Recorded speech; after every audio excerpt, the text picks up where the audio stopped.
Got my Banks Ram Air kit for the 2019 F-450. Look at that bad boy. Looks like should be a pretty easy install here, so we'll get to ripping the old one off of there, pulling the battery out, and putting this one back in and see how it works.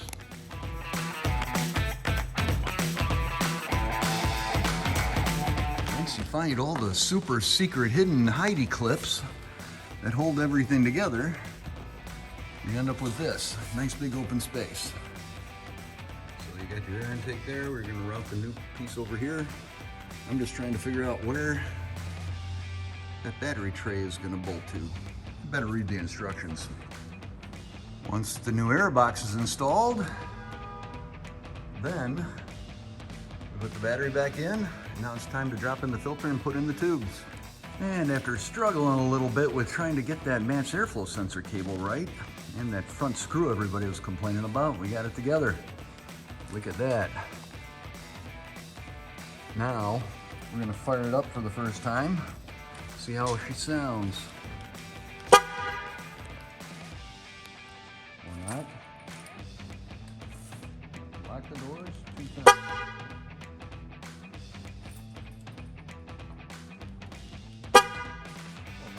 Start without the keys, or if the hood's open or something. Here, take the keys and go in the truck and hit the start button. Thank you, sir.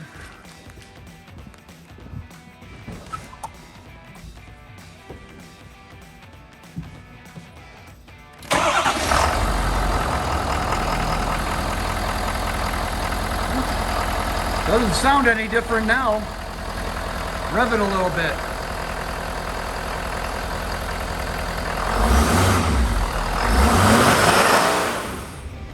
Alright, today we're going to see how that Ram Air system is going to work out here.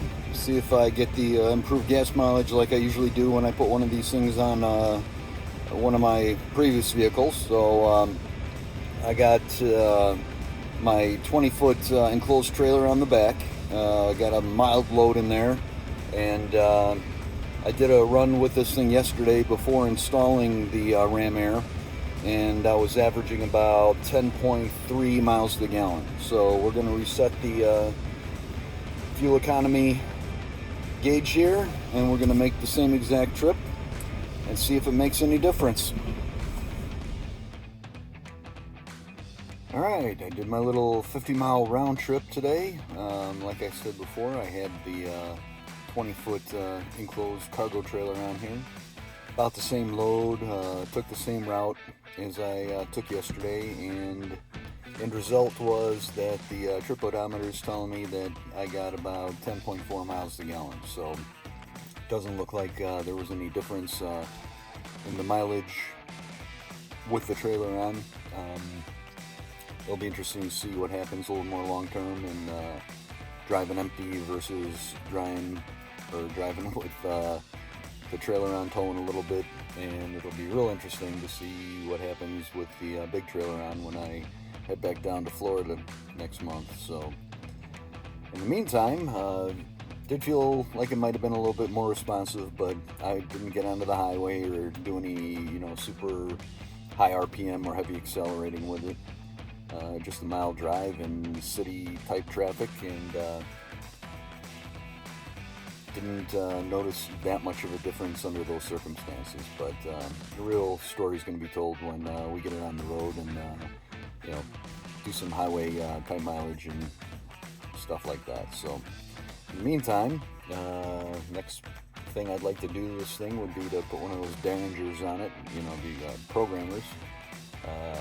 I think that might be a little bit more of an obvious difference, because that does modify the power and the program and all the inputs and outputs and shifting and everything else on the engine. So, but in the meantime, we'll do an update once we get a few more miles on it. But not disappointed with it, but just didn't notice a huge difference like I did on some of my other vehicles. Especially the sound, if anybody's worried about the thing getting noisier on you. I didn't really notice any sound about being able to hear the turbo any better, or the noise from the engine compartment coming on through any louder. You wouldn't even know it was on there. So anyway, hope you enjoyed it. You guys all have a good night and a nice weekend, and we'll talk to you next time.